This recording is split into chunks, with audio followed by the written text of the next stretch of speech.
जय हिंद। आज हम BSc part third vector analysis से एक प्रॉब्लम को सॉल्व करने जा रहे हैं। आइए प्रॉब्लम क्या है, देखिए बहुत बेहतरीन प्रॉब्लम है। इस प्रॉब्लम को सॉल्व करते हैं। देखिए यहाँ पे vector A cross vector B cross vector C cross vector D plus vector A cross vector C cross vector D cross vector B plus vector A cross vector D plus vector C cross vector B cross vector C equal to to scalar triple product, मतलब vector B D C और bracket से बाहर है vector A. मतलब इतना हमको proof करना है। देख रहे हैं ना यहाँ पे, इसको हमको प्रूफ करना है।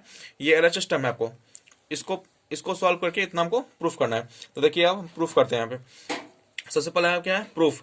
अब प्रूफ में ये पर इस टर्म को पहले हम ले रहे हैं यहाँ पे, vector A cross vector B cross vector C cross vector D, इसको हम ले रहे हैं यहाँ पे। तो vector A cross vector B cross vector C cross vector ये डी होगा। तो हमने लेट किया vector A cross vector B, vector A cross vector B को हमने लेट किया, इसको क्या माना, वेक्टर एम। फिर इसके जगह पे हम क्या रखेंगे, वेक्टर एम रखेंगे cross vector C cross vector D.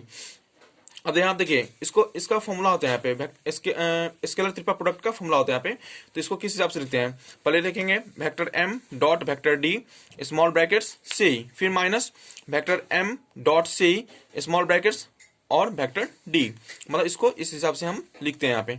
उसके बाद फिर क्या करेंगे, इस एम की जगह पे vector A cross vector B रखेंगे, फिर डॉट डी और फिर बिग ब्रैकेट्स और बाहर में क्या रखेंगे, वेक्टर सी को। फिर माइनस इस एम की जगह पे ए क्रॉस बी रखेंगे डॉट सी वेक्टर और ब्रैकेट्स ये डी होगा यहाँ पे। फिर रखेंगे vector A cross vector B cross vector C cross vector D. अब इसको क्या रखेंगे, इसको इस हिसाब से लिख सकते हैं, vector A vector B vector D. ठीक है ना। इसको हम, ये स्केलर ट्रिपल प्रोडक्ट का फॉर्मूला है, इसको vector A vector B vector D और बिग ब्रैकेट्स और यहाँ पे वेक्टर सी होगा, फिर माइनस इसको लिख सकते हैं vector A B C, bracket से बाहर रखेंगे वेक्टर डी को। इसको इक्वेशन फर्स्ट, मतलब इसको सॉल्व करने पर इतना ये रिजल्ट हमको हुआ है, प्राप्त हुआ है। अब कौन सा लेंगे, अब यहाँ पे लेंगे, देखिए यहाँ पे vector A cross vector C cross vector D cross vector B. ठीक है, ये रिजल्ट हम अब इसको सॉल्व करेंगे। अब इसको सॉल्व करने पे देखिए क्या आता है यहाँ पे। तो हमने देखते हैं vector A cross vector C cross vector D cross vector B. ठीक है, अब हम लेट करेंगे vector D cross vector B को, vector D cross vector B को हम लेट करेंगे इक्वल टू वेक्टर एम होगा। ठीक है, अब vector A cross vector C cross vector M है, तो यहाँ पे वेक्टर एम इक्वल टू, अब यहाँ पे देखिए फिर इसको मल्टीप्लाई कैसे करेंगे, वेक्टर ए डॉट एम होगा, इसको इससे मल्टीप्लाई करेंगे तो लिखते हैं वेक्टर ए डॉट एम और वेक्टर सी, इसको इस हिसाब से लिखते हैं। फिर माइनस फिर क्या होगा, सी डॉट वेक्टर एम और ब्रैकेट्स के बाहर रखेंगे वेक्टर ए।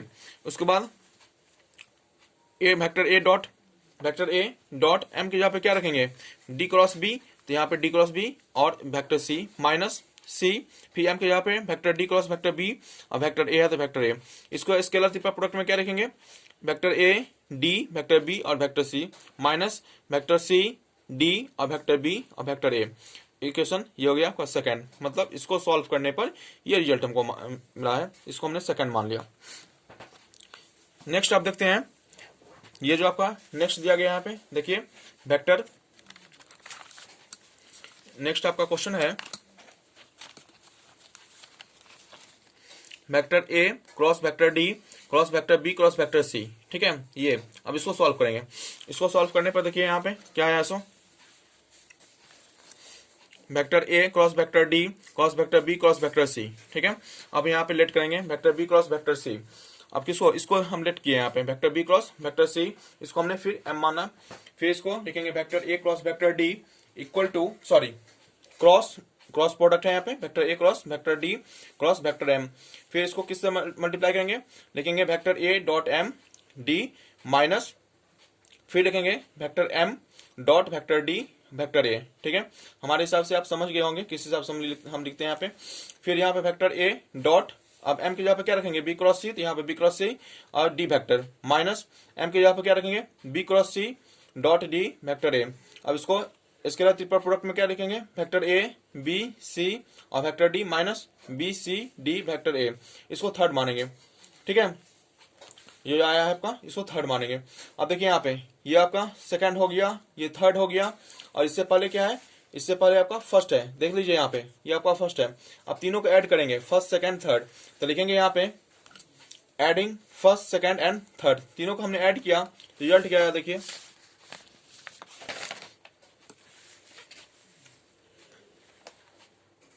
हमने तीनों को ऐड किया। देखिए यहाँ पे vector A cross vector B cross vector C cross vector D plus vector A cross vector C cross vector D cross vector B plus vector A cross vector D cross vector B cross vector C. ठीक है, इसको add किए तो अब यहाँ देखिए ये आया यहाँ पे vector A cross vector B vector D C minus vector A B C vector D, फिर plus vector A cross vector B C minus vector C D B vector A plus vector A B C vector D minus vector B C D vector A. ठीक है, ये हम हमें मिला है। अब क्या देखिए यहाँ पे ये प्लस में है, ये आपका प्लस है और ये माइनस है, तो ये आपका क्या हो जाएगा कैंसिल, ये दोनों ये और ये आपका क्या होगा ये कैंसिल हो जाएगा। यहाँ पे क्या बचेगा अब यहाँ देखिए इसका फॉर्मूला होता है भाई, अब यहाँ पे वेक्टर ए बी डी है, ठीक है, ए डी बी है, इसको अगर इंटरचेंज करते हैं ना तो जैसे मान लीजिए इसको हम इस डी को बीच में लाएंगे, यहाँ पे इस डी वेक्टर को यहाँ पे लाएंगे, इसको यहाँ पे लाएंगे तो ऑटोमेटिक यहाँ पे माइनस हो जाएगा। तो वेक्टर ए अब इस डी को हमने यहाँ पे लाया तो यहाँ पे वेक्टर डी और ये बी को यहाँ पे रखेंगे तो ये ऑलरेडी यहाँ प्लस का साइन था तो यहाँ पे अब क्या होगा माइनस होगा और वेक्टर सी वैसे ही रहेगा। सिमिलरली फिर देखते हैं यहाँ पे, अब यहाँ पे क्या आएगा वेक्टर ए फिर वेक्टर डी और फिर वेक्टर बी, ठीक है, और वेक्टर सी है तो यहाँ पे वेक्टर सी।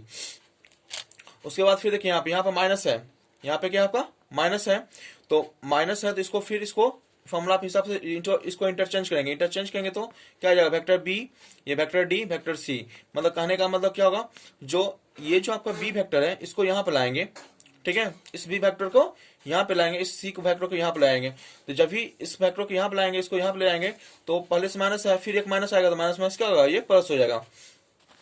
उसके बाद देखिए यहाँ पे वेक्टर बी सी डी, तो वेक्टर बी सॉरी यहाँ पे क्या है ये आपका दिया गया वेक्टर बी और यहाँ पे डी है और यहाँ पे क्या आपका ये सी है, तो आपका ऑलरेडी यहाँ पे देखिए निगेटिव का साइन लगा हुआ यहाँ पे माइनस है, इसका मतलब ये भी निगेटिव है तो इसको भी हमको पॉजिटिव करना है, ठीक है, इस माइनस को हमको पॉजिटिव करना है।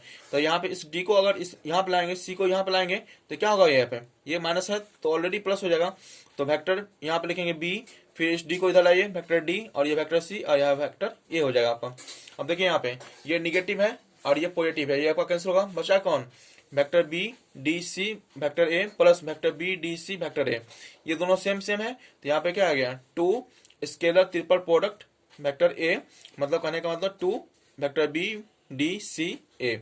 तो मेरे हिसाब से आप ये प्रॉब्लम को बहुत अच्छी तरह समझे होंगे, अगर समझे हैं तो लाइक कीजिए शेयर कीजिए और ज़्यादा से ज़्यादा मेरे चैनल को सब्सक्राइब कीजिए।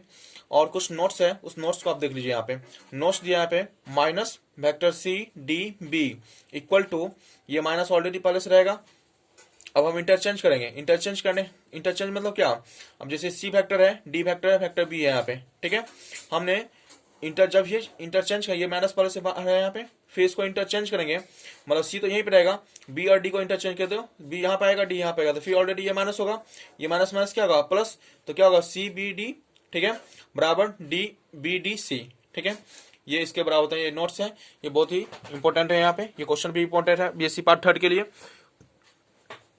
अगर ये क्वेश्चन समझ में आया हो तो लाइक कीजिए सब्सक्राइब कीजिए ज़्यादा से ज़्यादा शेयर कीजिए। Thank you.